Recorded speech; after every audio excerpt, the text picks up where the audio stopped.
Welcome back to my MS education class. तो आज ही class रे आमे क्लास 10th रो साहित्य सिंधु जो आमर बुक रही साहित्य बही रो 10म श्रेणी रो तो पद्य गोटे चैप्टर देखिबा जाग बंधन हरा। तो जाग बंधन हरा जोटा कि आपणकर पद्य रही से चैप्टर टी को आज आमे भल भाव देखिबा। तो चैप्टर टी ना जाग बंधन हरा कौन पे दिया है बुझे जाग जाग अर्थ जाग्रत हुआ बुझे।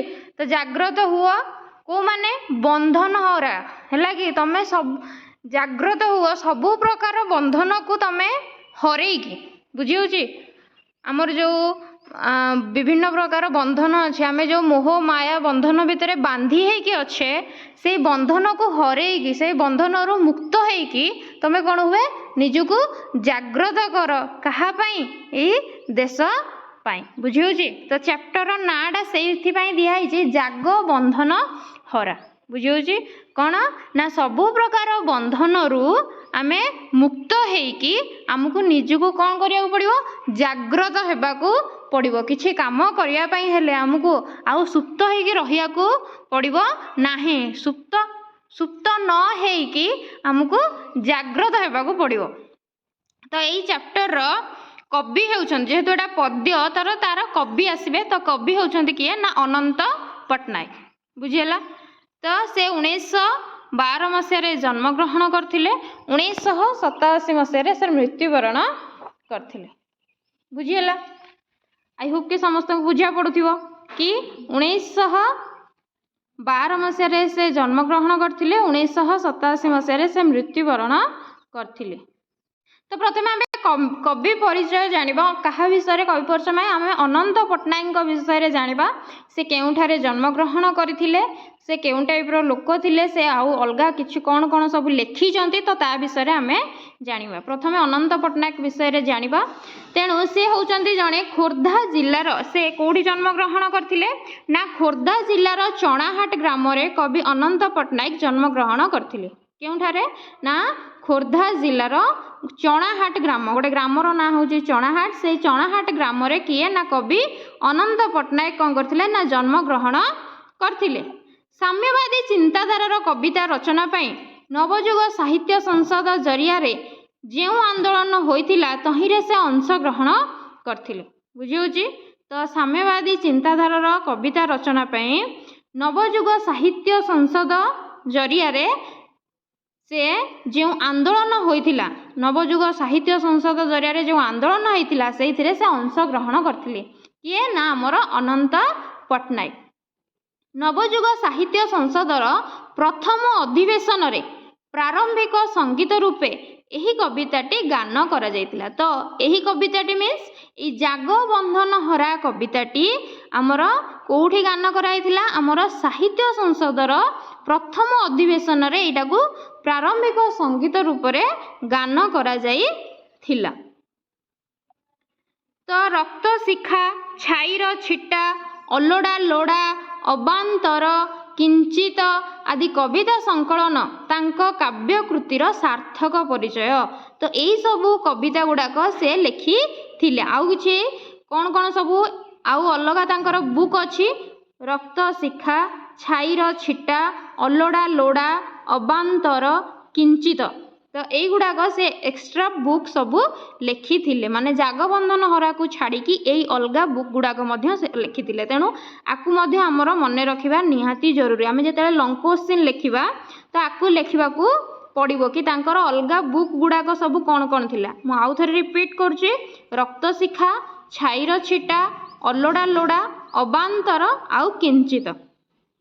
तो अबांतर कविता पुस्तक पाई से केंद्र साहित्य एकेडमी द्वारा पुरस्कृत एटा भल भाव मन रखिए से कौथि पाई केंद्र साहित्य एकेडमी पाइथिले किए ना अनंत पट्टनायक। तो अबांतर कविता पुस्तक पाई कि से केंद्र साहित्य एकेडमी पुरस्कार पाइथिले। कौ कविता ना अबांतर।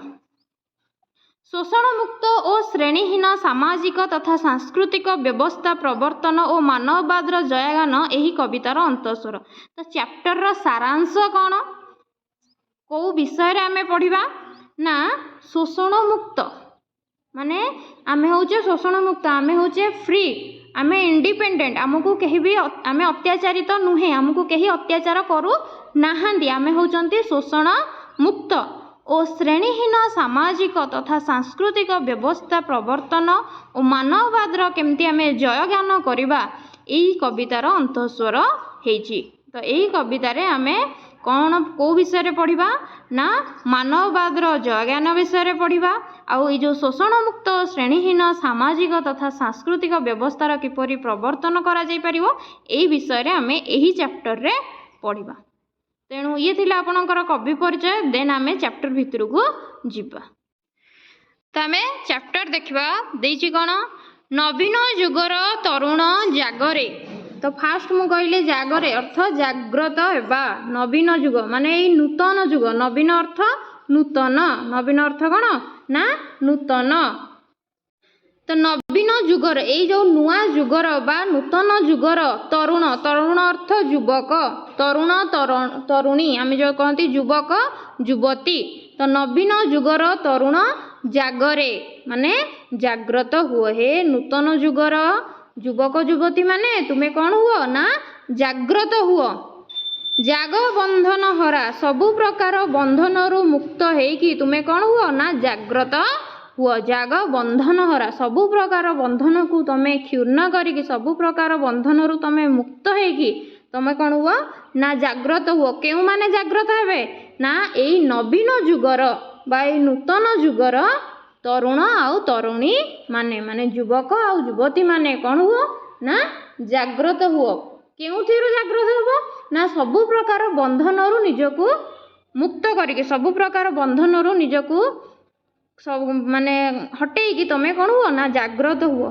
बक्ष शुणिते लक्ष्य जीवने खेलाओ आलोक धारा। बक्ष शुणिते, बक्ष बक्ष अर्थ छाती बुझियोची, शुणित शुणित अर्थ हमर कौन रक्त। बक्ष शुणिते लक्ष्य जीवने हैला तम खेलाओ आलोकर धारा। तुमे कौन कर निज रक्त को गड़ेकी माने निज रक्त देकी लक्ष लक्ष जीवन को रक्षा कर बुझियोची। आमर आमे एठी शांतिर निद सोई पारुचे काहेकी कहीं आमर सीमार आमर बॉर्डर रे को माने ना सैनिक माने बंधुक धरिकी छिड़ा होइछन्ती आम शत्रु को सामना करिबा पई से माने राति दिन सेमिति गोटे स्थान रे कन्स्टांट वे रे से माने छिड़ा होइछन्ती आम शत्रु केमिति आम घर भितर को न पसि पारिबे। तो आमे सेमिति जेमिति रात्रि समय आमे कौन करछे आमर कौनसी जीव रखुचे जगुआली काले कौनसी प्रकार असुविधा हो पारिबो कौन बोली आमे आम घर को जेमिति प्रोटेक्शन करूचे तो आमे शांतिर निद सोई पारुचे। एठी आम देश भितर आमे शांतिर निद सेइथि पई सोई पारुचे। आमर सेई युवक माने कौन करछन्ती ना आम देशर बॉर्डर रे बा देशर सीमा रे से आजी कौन दंडायमान अछन्ती आम शत्रुर कबलरू आम देश को रक्षा करुचन्ती। तो सेथिपाई आमे आज शांतिर निद सोई पारुचे। तो सेई भली से सेई कथा कहउचन्ती बक्ष शुणिते लक्ष्य जीवने खेलाओ आलोक धारा। तम निजर रक्त को देई माने निज जीवन को त्याग करिकी हैला कि तुम निज जीवन को तमे कौन उत्सर्ग करिकी तुमे कौन कर ना देशर बा माटी मार मा एई देश रे बसवास करुथिबा लक्ष लक्ष जीवन कौन कर ना बंचाओ। हे तुमे निजर रक्त देकी ए कौन कर निजर आलोकर धारा पूरा चारिआडे बिछाई दियो। छिन्न कररे बंधन राजी क्रंदन हेउ शेष लुप्त हेउरे जाति उपजाति खंडित सत देश। तेणु से कौन कहले ना छिन्न कररे बंधन राजी हैला कि छिन्न छिन्न अर्थ छिंडेइबा हैला कि छिन्न कररे बंधन राजी। ये जो बंधन रही मु जस्ट टिके पूर्व कहूली कि आमर जो बंधन अच्छी जो मोह माया बंधन भितर आम बांधी होइकी अच्छे से बंधन राजी को कौन कर तुमे छिन्न कर बा छिंडेई दियो। क्रंदन हेउ शेष कांद नाही तुम आखिर लुह क्रंदन हेउ शेष शेष हो जाऊ तुमर आखिर लुह कौन हो जाऊ ना शेष हो जाऊ। से जो बंधन पाई से जो कौन माने तुमर जो मोह माया संसार पाई तुम्हें आज जो कौन कर क्रंदन करुच से क्रंदन तुमर शेष ହଉ। ଲୁପ୍ତ ହେଉରେ ଜାତି ଉପଜାତି ଖଣ୍ଡିତ ଶେଷ ଦେଶ। ଲୁପ୍ତ ହେଇଯାଉ ଅର୍ଥ ଲୋପ ପାଇଯାଉ। ଜାତି ଉପଜାତି ଯେଉଁ ଜାତି ଜନଜାତି ଆମେ ଯେଉଁ କହୁଛେ ମାନେ ସମସ୍ତେ ଅଲଗା ଅଲଗା ଏଇସବୁ ଜିନିଷ ଭେଦଭାବ ଜିନିଷ ନ ରହୁ। ଜାତି ବର୍ଣ୍ଣ ଧର୍ମ ନିର୍ବିଶେଷରେ ଆମେ ସମସ୍ତେ ହେଉଛେ ଏକ ବା ଆମେ ସମସ୍ତେ ହେଉଛେ ଭାଇ ଭଉଣୀ। କ'ଣ କ'ଣ ଆମ ଯେମିତିକି ଗଣତନ୍ତ୍ର ରାଷ୍ଟ୍ରରେ ଆମେ ରହୁଛେ ତ ଯେମିତିକି ସୋସିଆଲିଜିମ୍ ସିକ୍ୟୁରିଟି ଆମର ଯେଉଁ ପ୍ରିଏମ୍ବଲ୍ ରହିଛି ଆମର ଯେଉଁ ସମ୍ବିଧାନ ରହିଛି ତ ସମ୍ବିଧାନ ଅନୁସାରେ ଆମେ ସମସ୍ତେ ହେଉଛେ ଭାଇ ଭଉଣୀ। ବସୁଧୈବ କୁଟୁମ୍ବକମକୁ ଆମେ ମାନୁଛେ। ଆମେ ସମସ୍ତେ କ'ଣ ନା ଭାଇ ଭଉଣୀ। ଆଉ ସେ ଜାତି ଉପଜାତି ଜନଜାତି ଏଇ ଯେଉଁ କ'ଣ ଆମର ଦେଶ ଯେଉଁ ଖଣ୍ଡିତ ହେଇକି ଅଛି ସେ ଖଣ୍ଡିତ ସତ ଦେଶକୁ ଏଇ ଯେଉଁ କ'ଣ କର ନା ଏକ କରିକି ବୁଝି ହେଉଛି ଏଇସବୁ ଜିନିଷକୁ ତମେ ଲୋପ କର। ଆଉ ମାନେ କାହାକୁ ଲୋପ କରିବା କଥା କହିଲେ ନା ଜାତି ଉପଜାତିକୁ ଲୋପ କରିବା କଥା ଏଠି କବି କହୁଛନ୍ତି। ଆଉ କ'ଣ କହୁଛନ୍ତି କବି ନା ମହାମାନବର ଶଙ୍ଖ ଶବଦେ ସମୁରେ ଦୁଃଖ ଜ୍ୱାଳା ଜାଗ ବନ୍ଧନ ହରା। ମହାମାନବର ଶଙ୍ଖ ଶବଦେ ସମୁରେ ଦୁଃଖ ଜ୍ୱାଳା। ସମୁ ଅର୍ଥ ପ୍ରଶମିତ ହେଉ ବା କମିଯାଉ। ବୁଝି ହେଉଛି ଏଇ ଯେଉଁ ଆମର ଦୁଃଖ ଜ୍ୱାଳା ରହିଛି କ'ଣ ନା ଏଇଟା କେମିତି କମିଯାଉ ସେଇ ବିଷୟରେ ସେ କବି କହିବା ପାଇଁ ଚାହୁଁଛନ୍ତି। ଆମ ମନରେ ଯେଉଁ ଦୁଃଖ ଜ୍ୱାଳା ଅଛି ବା ଆମର ଯେଉଁ ଦୁଃଖ ଅଛି ସେଇ ଦୁଃଖକୁ ଆମେ କେମିତି ଲୋପ କରିପାରିବା ବା ତାକୁ କମେଇ ପାରିବା। ସମୁ ଅର୍ଥ କମିଯିବା ବା ପ୍ରଶମିତ ହେବା। ତ ଏଇସବୁ ଜିନିଷକୁ ଆମେ କମେଇକି ଆମେ ଜାଗ୍ରତ ହେବା। ତ ଜାଗ ବନ୍ଧନ ହରା। ତ ଓଭରଅଲି କହିବାକୁ ଗଲେ ଏଠି କବି ତରୁଣ ତରୁଣୀମାନଙ୍କୁ ଦେଶ ଦିଗରେ ଆମର ମାଟି ମାଆକୁ କେମିତି ଆମେ ରକ୍ଷା କରିପାରିବା ତ ସେଇ ଉଦ୍ଦେଶ୍ୟରେ ସେ ତରୁଣ ତରୁଣୀମାନଙ୍କୁ ଏଠି ଆହ୍ୱାନ ଦେଇଛନ୍ତି। ତୁମେ କ'ଣ ହୁଅ ନା ଜାଗ୍ରତ ହୁଅ। ନିଜର ମୋହ ମାୟା ବନ୍ଧନ ଭିତରୁ ନିଜକୁ ହଟେଇକି କ'ଣ ହୁଅ ନା ଦେଶ ଆଉ ଜାତି ପାଇଁ କିଛି କାର୍ଯ୍ୟ କର। ତେଣୁ ଏଇଠି ଆହୁରି ଗୋଟେ ମଧ୍ୟ ୱାର୍ଡ ଅଛି ମହାମାନବର ଶଙ୍ଖ ଶବଦେ। ତେଣୁ ଏଇ ଯେଉଁ ମହାମାନବ ଏଠି ମାନେ କବି କାହାକୁ କହିଛନ୍ତି ନା ଯେଉଁ ବିପ୍ଳବୀମାନେ ଆମର ମାନେ ଆମେମାନେ ଅର୍ଥାତ୍ ତରୁଣମାନେ ଯେଉଁ ବିପ୍ଳବୀମାନେ ଆମ ଦେଶ ପାଇଁ କାର୍ଯ୍ୟ କରୁଛନ୍ତି ସେଇ ବିପ୍ଳବୀମାନଙ୍କର ସେଇ ମହାମାନବମାନଙ୍କର ଶଙ୍ଖ ଶବ୍ଦରେ ଆମେ ଆମର କ'ଣ ଦୁଃଖ ଜ୍ୱାଳା କ'ଣ ହେଇଯାଉ ନା ପ୍ରଶମିତ ହେଇଯାଉ ବା ଲୋପ ପାଇଯାଉ। ତ ସେଇଥିପାଇଁ କବି ଏଇ ଷ୍ଟାଞ୍ଜାଟି ଲେଖିଛନ୍ତି ମହାମାନବର ଶଙ୍ଖ ଶବଦେ ସମୁରେ ଦୁଃଖ ଜ୍ୱାଳା ଜାଗ ବନ୍ଧନ ହରା। ତେଣୁ ତମେ ସବୁ ପ୍ରକାର ବନ୍ଧନ ମୋହ ମାୟା ବନ୍ଧନକୁ କ୍ଷୁଣ୍ଣ କରି ଜାଗ୍ରତ ହୁଅ। ଦେଖିବ ତୁମର ସମସ୍ତ ଦୁଃଖ ଜ୍ୱାଳା କ'ଣ ହେଇଯିବ ନା ପ୍ରଶମିତ ହେଇଯିବ। ଆଉ କାହାର ଶଙ୍ଖ ଶବଦରେ ନା ସେଇ ମହାମାନବର ସେଇ ବିପ୍ଳବୀମାନଙ୍କର ଶଙ୍ଖ ଶବ୍ଦରେ ତୁମର ଦୁଃଖ ଜ୍ୱାଳା କ'ଣ ହେଇଯିବ ନା ପ୍ରଶମିତ ହେଇଯିବ। ତ ଇଏ ଥିଲା ଫାର୍ଷ୍ଟ ଷ୍ଟାଞ୍ଜା। ଦେନ୍ ଆମେ ସେକେଣ୍ଡ ଷ୍ଟାଞ୍ଜାକୁ ଯିବା। କ'ଣ କହୁଛନ୍ତି ସେକେଣ୍ଡ ଷ୍ଟାଞ୍ଜାରେ କବି ଏଠି ନା ମରଣ ଦୁଆରେ ଚରଣ ଅରପି ଗାଓରେ ଅମର ଗାନ ପୋଛି ଦିଅ ଆଜି ମାନବ ଶିରସୁ ସଞ୍ଚିତ ଅପମାନ ଲଙ୍ଘି ବନାନୀ ଶୈଳ ସାଗର ଚୂରରେ ତିମିର କାରା।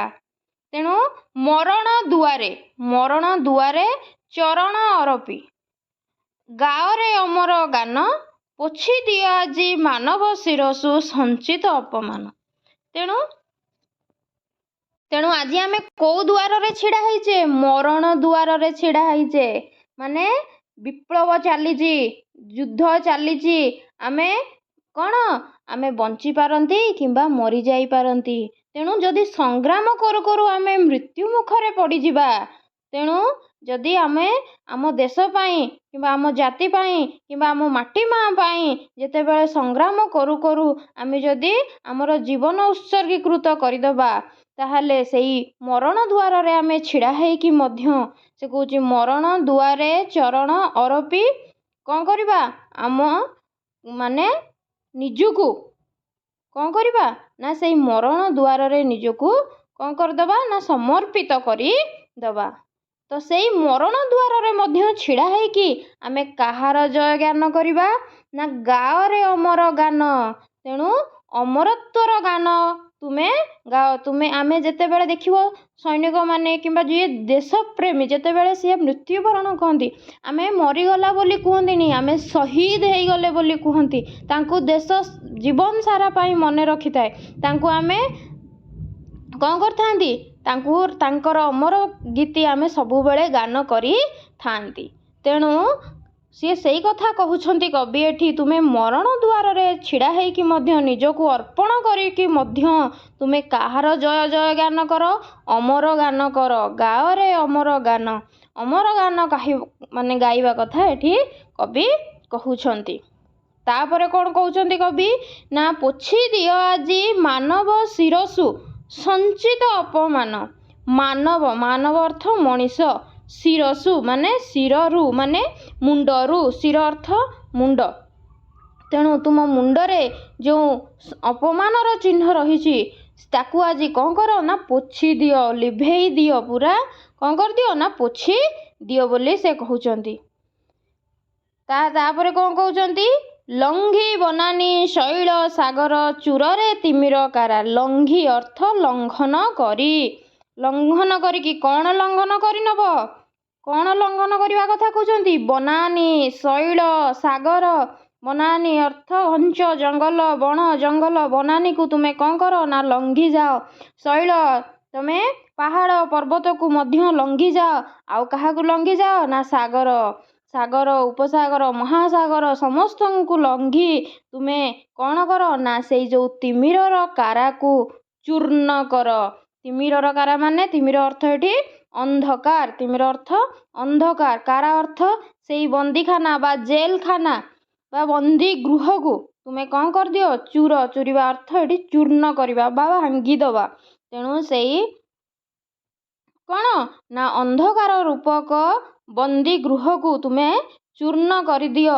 ଆଉ ଲଙ୍ଘି ଯାଅ ଶତ ଶତ ବନାନୀ ଶୈଳ ସାଗରକୁ ଲଙ୍ଘିକି ତୁମେ ଆମ ଯେଉଁ ଅନ୍ଧକାର ରୂପକ ତିମିରକୁ ଚୂର୍ଣ୍ଣ କରିକି ଆଲୋକର ଧାରା ଖେଳାଇ ଚାଲ।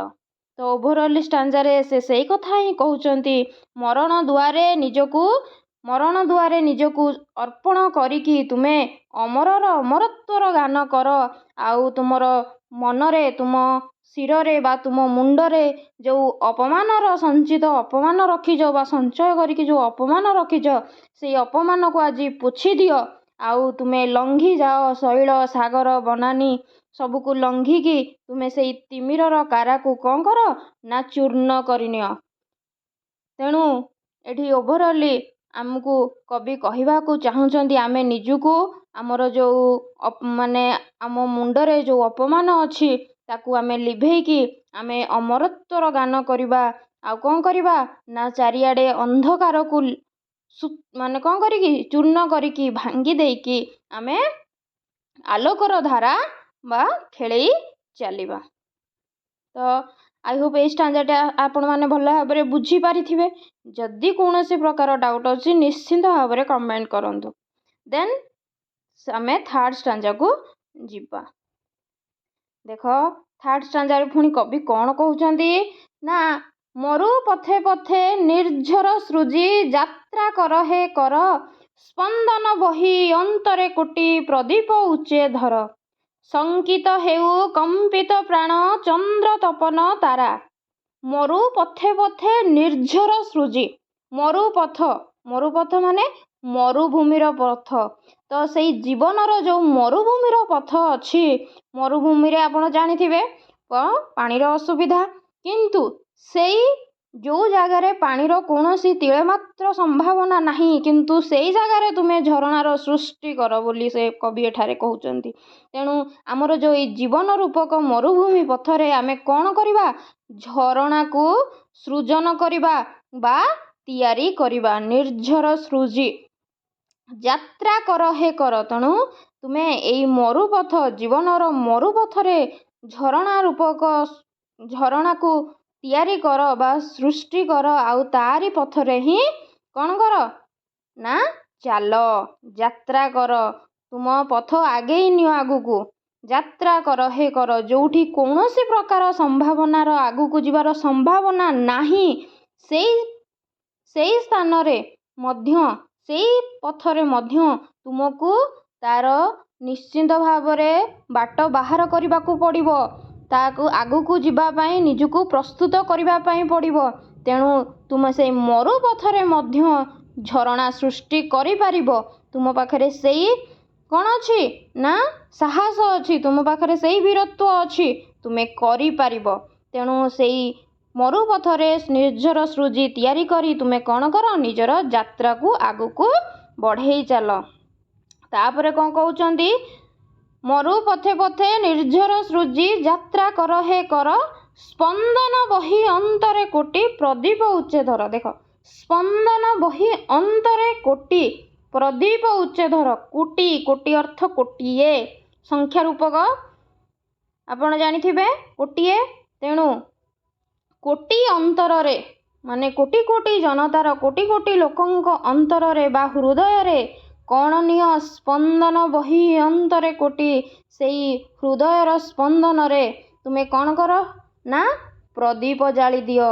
ସେଇ ଅନ୍ଧକାର, ତିମିର ଅନ୍ଧକାରକୁ ହଟେଇକି ତୁମେ ତାଙ୍କର ମାନେ କୋଟି କୋଟି ହୃଦୟର ଅନ୍ତରରେ ପ୍ରଦୀପକୁ ଉଚ୍ଚରେ ଧର। ପ୍ରଦୀପ ଯିଏକି ଆଲୋକ କ'ଣ କରିଥାଏ ନା ଆଲୋକର ଶିଖାର ପ୍ରଦୀପରେ ଆମର ଚାରି ଆଡ଼ର ଅନ୍ଧକାର ଦୂରୀଭୂତ ହେଇଥାଏ, ଆଲୋକର ଧାରା ଖେଳିଯାଏ, କୋଟି କୋଟି ଅନ୍ତରର ମୁଖରେ ହୃଦୟରେ କ'ଣ ନା ବଞ୍ଚିବାର ରାହା ଦେଖାଇଥାଏ।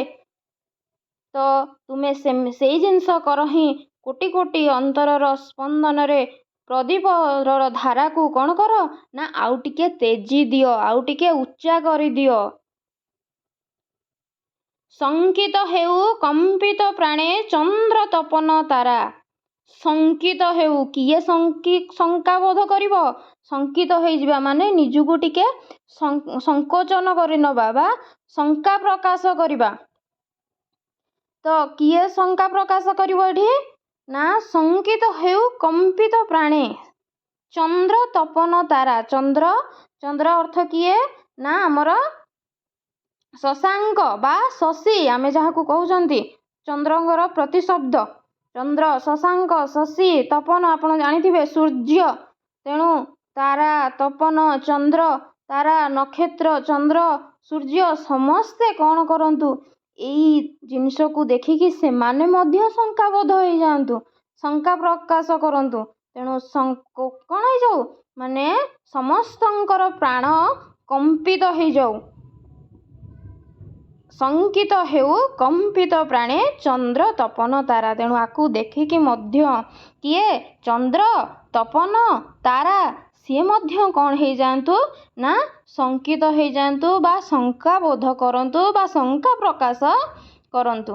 ତେଣୁ ଏଇ କମ୍ପିତ ପ୍ରାଣ ବା କ'ଣ ଲକ୍ଷ ଲକ୍ଷ କୋଟି କୋଟି ଜନତାର ଅନ୍ତରର ସ୍ପନ୍ଦନରେ କ'ଣ କର, ତୁମେ ପ୍ରଦୀପକୁ ଉଚ୍ଚ କରିକି ଧର।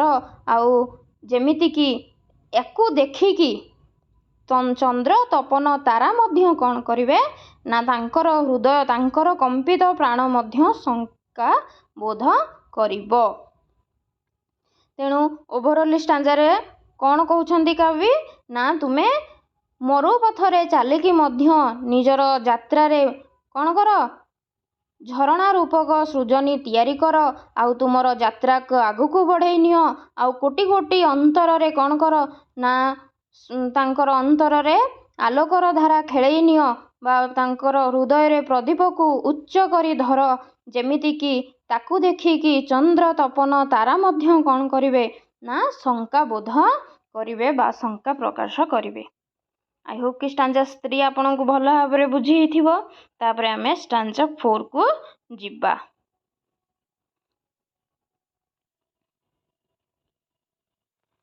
କ'ଣ କହୁଛନ୍ତି ଷ୍ଟାଞ୍ଜା 4ରେ କବି ଏଠି ନା ସନ୍ଧାନୀ ତବ ସନ୍ଧାନ ପଥେ କଣ୍ଟକ ଟେକେ ଶିର, ସମ୍ମୁଖେ ଶବ କୁହେଳି ରଚଇ ମୋହ ମମତାର ନୀର, ଭିନ୍ନ କରି ସେ ତନ୍ଦ୍ରା ପରଶ ହସାଅ ଭୁବନ ସାରା। ତେଣୁ ଏଠି ସନ୍ଧାନୀ ସନ୍ଧାନୀ କାହାକୁ କୁହାଯାଇଛି ନା ନବୀନ ଯୁଗର ତରୁଣମାନଙ୍କୁ ସେଠି ସନ୍ଧାନୀ ବୋଲି କୁହାଯାଇଛି। ମାନେ ଏଇ ଯେଉଁ ମାନେ କବିତାଟି ଯାହା ପାଇଁ ଉତ୍ସର୍ଗୀକୃତ କାହା ପାଇଁ ନା ଏଇ ଯେଉଁ ନବୀନ ଯୁଗର ତରୁଣମାନଙ୍କ ପାଇଁ, ସେଠି ନବୀନ ଯୁଗର ତରୁଣମାନଙ୍କୁ ମଧ୍ୟ କବି ଏଠି ସନ୍ଧାନୀ ବୋଲି କହିଛନ୍ତି। ଏଠି ସନ୍ଧାନୀ ବୋଲି ତାଙ୍କୁ ମଧ୍ୟ ସମ୍ବୋଧନ କରିଛନ୍ତି।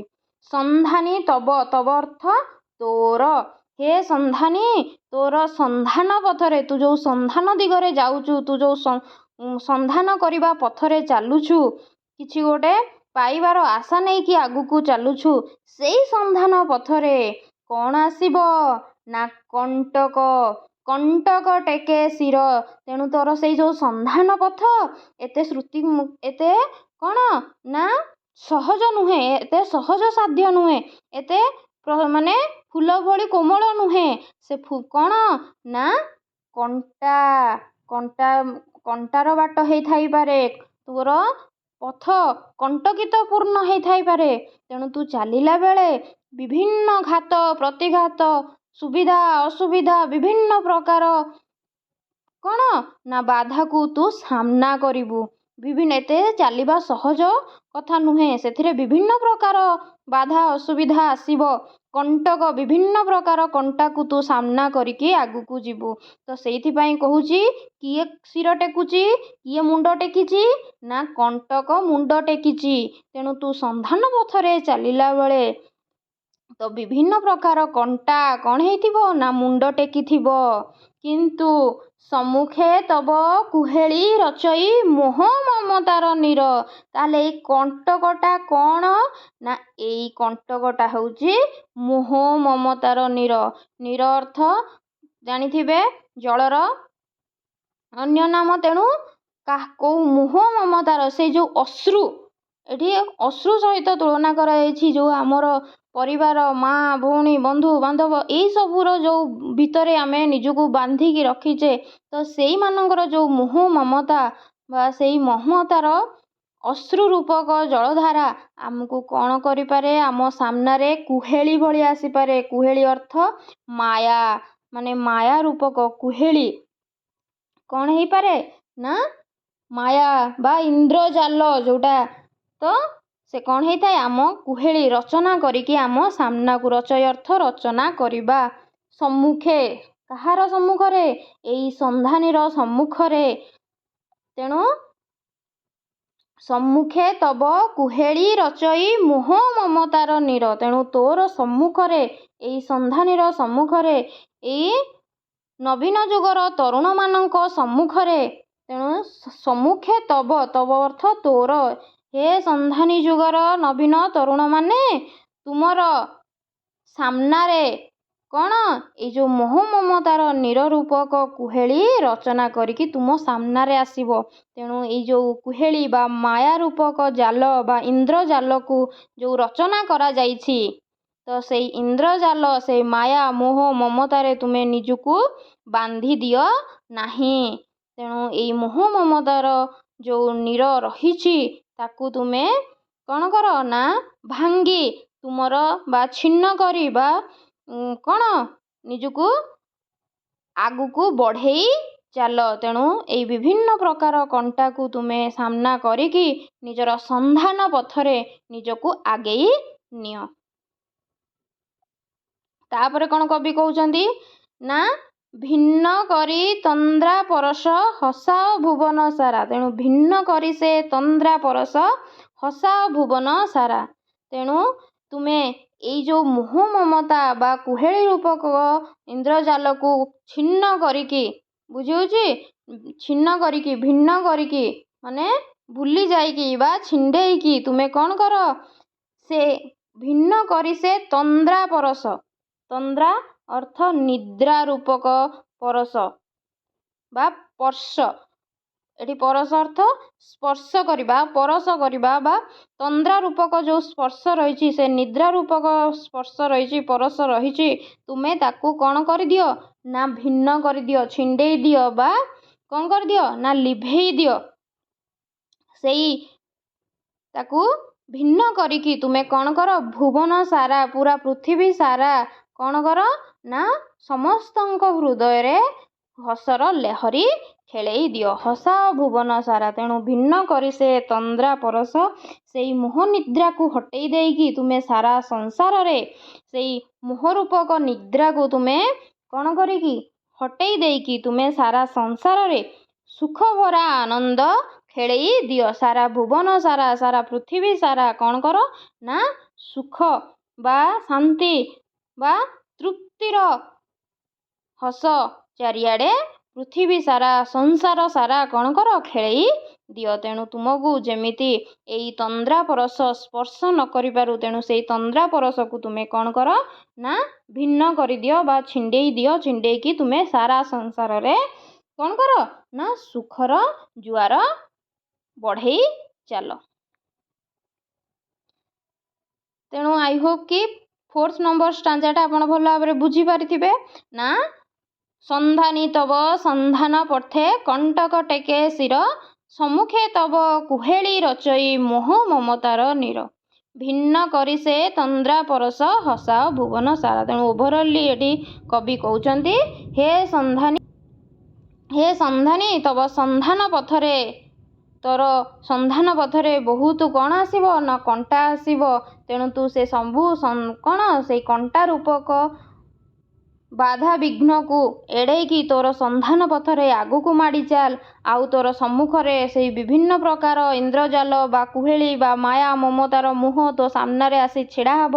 ତେଣୁ ମୋହ ମମତାର ଅଶ୍ରୁଧାରାରେ ତୁ ନିଜକୁ କ'ଣ ନା ବଶୀଭୂତ କର ନାହିଁ। ତେଣୁ ନିଜକୁ ବଶୀଭୂତ ନ କରିକି ତୁ ଆଗକୁ ମାଡ଼ି ଚାଲ।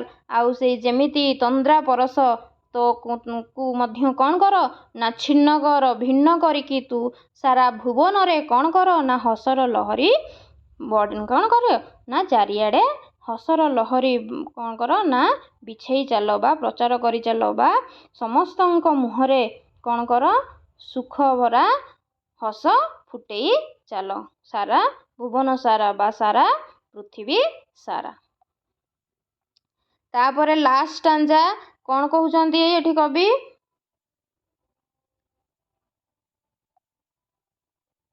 ପଢ଼ିଦବା। କ'ଣ କହୁଛନ୍ତି ନା ଚିରି ଅତୀତର ଜୀର୍ଣ୍ଣ ଜୀବନ ଜାଗ ଆହେ ଭବିଷ୍ୟତ, ଚୂର୍ଣ୍ଣ କରୁରେ ସ୍ୟନ୍ଦନ ତବ ପୀଡ଼ନର ପର୍ବତ, ଭାଜି ପଡ଼ୁ ଆଜି ଅର୍ଗଳ ରାଜି ଘେନ ବିଜୟର ମାଳା, ଜାଗ ବନ୍ଧନ ହରା। ଦେଖ କେତେ ସୁନ୍ଦର ଷ୍ଟାଞ୍ଜାଟା ରହିଛି। ଚିରି ଅତୀତର ଜୀର୍ଣ୍ଣ ଜୀବନ ଜାଗ ଆହେ ଭବିଷ୍ୟତ। ତେଣୁ ଚିରି ବା ଚୂନା କରି ବା ଛିଣ୍ଡେଇ ଦେଇକି ତୁମେ ଚିରି ଦେଇକି କ'ଣ ଚିରିଦେବ ନା ଅତୀତର ଜୀର୍ଣ୍ଣ ଜୀବନ। ତୁମେ ଅତୀତରେ ବା ତୁମର କ'ଣ ପାଷ୍ଟରେ ତୁମର ଯେଉଁ ଜୀର୍ଣ୍ଣ ଜୀବନ ଥିଲା, ସେଇ ଯେଉଁ ଦୁଃଖ ଜୀବନ, ସେଇ ଯେଉଁ ଦୁଃଖ ଦାରିଦ୍ର୍ୟର ଯେଉଁ ଜୀବନ ଥିଲା, ସେଇ ଦୁଃଖ ଦାରିଦ୍ର୍ୟପୂର୍ଣ୍ଣ ଜୀବନ ବା ଜୀର୍ଣ୍ଣ ଜୀବନକୁ ତୁମେ କ'ଣ କର ଛିଣ୍ଡେଇ ଦିଅ, ଚିରି ଦିଅ। ଚିରି ଦେଇକି କ'ଣ କର ଜାଗ ଆହେ ଭବିଷ୍ୟତ। ତେଣୁ ଭବିଷ୍ୟତ ପାଇଁ ନିଜକୁ ଜାଗ୍ରତ। ତାପରେ କ'ଣ କହୁଛନ୍ତି ଚୂର୍ଣ୍ଣ କରୁରେ ସ୍ୟନ୍ଦନ ତବ ପୀଡ଼ନର ପର୍ବତ। ସ୍ୟନ୍ଦନ, ସ୍ୟନ୍ଦନ ଅର୍ଥ ରଥ। ସ୍ୟନ୍ଦନ ଅର୍ଥ ହେଉଛି କ'ଣ ନା ରଥ। ତ କୋଉ ରୂପକ ରଥ? ତବ, ତବ ଅର୍ଥ ତୋର ବା ତୁମର। ଏଇ ଯେଉଁ ସନ୍ଧାନୀ ମାନଙ୍କର ବା ନବୀନ ଯୁଗର ତରୁଣ ମାନଙ୍କର ଯେଉଁ କ'ଣ ଅଛି ନା ରଥ ରହିଛି। କୋଉ ପ୍ରକାର ରଥ? ସେ ଯେଉଁ ବିଜୟର ରଥ, ସେଇ ତୋର ସେଇ ବିଜୟର ରଥକୁ ଚୂର୍ଣ୍ଣ କରୁରେ ସ୍ୟନ୍ଦନ ତବ ପୀଡ଼ନର ପର୍ବତ।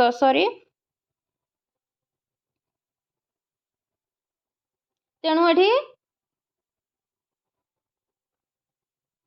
ଚୂର୍ଣ୍ଣ କରୁ ମାନେ ଭାଙ୍ଗି ଦଉ କର। ସ୍ୟନ୍ଦନ ତବ, ସ୍ୟନ୍ଦନ ତବ ମାନେ ତୋର ସେଇ ସ୍ୟନ୍ଦନ ଅର୍ଥ କ'ଣ କହିଲି ନା ରଥ।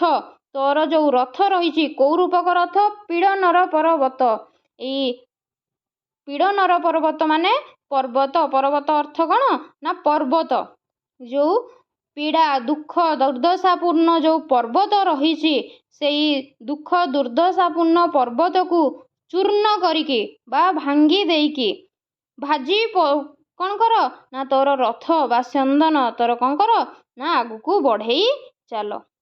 ଭାଜି ପଡ଼ୁ ଆଜି ଅର୍ଗଳ ରାଜି ଘେନ ବିଜୟର ମାଳା। ତେଣୁ ଭାଜି ପଡ଼ୁ ବା ଭାଙ୍ଗି ପଡ଼ୁ ଆଜି ଅର୍ଗଳ ରାଜି। ଅର୍ଗଳ ମାନେ ଯେଉଁ ଅର୍ଗଳ ଅର୍ଥ ଅନ୍ତରାୟ ଦେବା ବା ବିଭିନ୍ନ ପ୍ରକାର ଯେଉଁ ବାଧା ଆସେ ଅର୍ଗଳ ଆସେ। ତ ଅର୍ଗଳ ଅର୍ଥ ଏଠି ବିଭିନ୍ନ ପ୍ରକାର ବାଧା ଅସୁବିଧା ବା ବିଭିନ୍ନ ପ୍ରକାର ଅନ୍ତରାୟ ସୃଷ୍ଟି କୌଣସି କାର୍ଯ୍ୟ କଲାବେଳେ ବିଭିନ୍ନ ପ୍ରକାର ଅନ୍ତରାୟ ଆସେ ବିଭିନ୍ନ ପ୍ରକାର ବାଧା ଆସେ। ତ ସେଇ ପ୍ରକାର ଅର୍ଗଳ ରାଜିକି ତୁମେ କ'ଣ କର ନା ଭାଙ୍ଗି ଦିଅ। ଭାଙ୍ଗିକି ତୁମେ ଯଦି ଆଗକୁ ବଢ଼ି ଚାଲିବ ତାହେଲେ ତୁମେ କ'ଣ କରିବ ନା ଘେନ ବିଜୟର ମାଳା। ତୁମେ ବିଜୟର ମାଳା ବିଜୟ ମାଲ୍ୟକୁ ତୁମେ କ'ଣ କରିବ ନିଜେ ବିଜୟ ମାଲ୍ୟର ତୁମେ ସାଫଲ୍ୟ ମଣ୍ଡିତ ହେଇପାରିବ। ବିଜୟ ମାଲ୍ୟରେ ତୁମେ ସାଫଲ୍ୟ ମଣ୍ଡିତ ହେଇପାରିବ ନିଜକୁ ସଜେଇ ପାରିବ। ତେଣୁ ତୁମେ ସଫଳତାର ପାହାଚକୁ କ'ଣ କରିପାରିବ ନା ଚୁମ୍ବନ କରିପାରିବ। ଯଦି ତୁମେ ଏଇଭଳି ବିଭିନ୍ନ ପ୍ରକାର ବାଧା ବାଧା ଅସୁବିଧା ଅନ୍ତରାୟକୁ କ'ଣ କର ନା ଏଡ଼େଇ ଦେଇକି ତୁମେ ଯଦି ଆଗକୁ ଚାଲିବ ତାହେଲେ ନିଶ୍ଚିନ୍ତ ଦିନେ ନା ତୁମେ ବିଜୟର ମାଳାକୁ କ'ଣ କରିବ କ'ଣ ପିନ୍ଧିପାରିବ। ଦିନେ ନା ଦିନେ ତୁମେ ବିଜୟର ମାଳାକୁ କ'ଣ କରିପାରିବ ନା ପିନ୍ଧିପାରିବ ବା ତୁମେ ସେଇ ବିଜୟର ମାଳାର କ'ଣ ହେଇପାରିବ ନା ଉପଯୁକ୍ତ ହେଇପାରିବ। ତ ସେଇ କଥା ସେଠି କହୁଛନ୍ତି କବି, ଚିରି ଅତୀତର ଜୀର୍ଣ୍ଣ ଜୀବନ ଜାଗ ଆହେ ଭବିଷ୍ୟତ, ଚୂର୍ଣ୍ଣ କରୁରେ ସ୍ୟନ୍ଦନ ତବ ପୀଡ଼ନର ପର୍ବତ। ତୋର ରଥ ଏଇ କ'ଣ କରୁ ନା ଏଇ ଯେଉଁ ପୀଡ଼ନର ପର୍ବତକୁ କ'ଣ କରିଦେଉ ନା ଚୂର୍ଣ୍ଣ କରିଦେଉ। ତୋର ଯେଉଁ ସ୍ୟନ୍ଦନ ଅଛି ତୋର ଯେଉଁ ରଥ ଅଛି ସେଇ ରଥ ତୋର ଯେଉଁ ରଥ ରହିଛି ସେ ପୀଡ଼ନର ପର୍ବତକୁ କ'ଣ କରିଦେଉ ନା ଚୂର୍ଣ୍ଣ କରିଦେଉ। ଏଇ ଯେଉଁ ପୀଡ଼ା ରୂପକ ପର୍ବତ ଅଛି ତାକୁ କ'ଣ କରୁ ଚୂର୍ଣ୍ଣ କରିଦେଉ। ଆଉ କ'ଣ କରିଦେଉ ଆଉ ଭାଙ୍ଗି ଦେଉ ଆଜି ଅର୍ଗଳ ରାଜି ସେଇ ଯେଉଁ ଅନ୍ତରାୟ ସେଇ ଯେଉଁ ବାଧାକୁ ଭାଙ୍ଗି ଦେଇକି ଆଜି ବିଜୟର ମାଳାକୁ କ'ଣ କରୁ ନିଜେ ଅର୍ଜନ କରୁ। ତ ସେଇଥିପାଇଁ ଏଠି କବି ଲେଖିଛନ୍ତି, ଆହେ ହେ ନବୀନ ଯୁଗର ତରୁଣମାନେ ତୁମେ କ'ଣ ହୁଅ ନା ଜାଗ୍ରତ ହୁଅ ଜାଗ ବନ୍ଧନ ହରା ଜାଗ ବନ୍ଧନ ହରା। ତେଣୁ ସବୁ ପ୍ରକାର ବନ୍ଧନରୁ ମୁକ୍ତ ହେଇ ତୁମେ ଜାଗ୍ରତ ହୁଅ। ଆଉ ବିଭିନ୍ନ ପ୍ରକାର ଘାତ ଅପଘାତ ପୀଡ଼ନର ପର୍ବତକୁ କ'ଣ କର ନିଜ ରଥରେ ଚୂର୍ଣ୍ଣ କର। ବିଭିନ୍ନ ପ୍ରକାର ଅନ୍ତରାୟକୁ ବିଭିନ୍ନ ପ୍ରକାର ଅର୍ଗଳ ରାଜିକୁ ଭାଙ୍ଗି ଦେଇକି ବିଜୟର ମାଳାକୁ ନିଜେ କ'ଣ ମଣ୍ଡନ କର।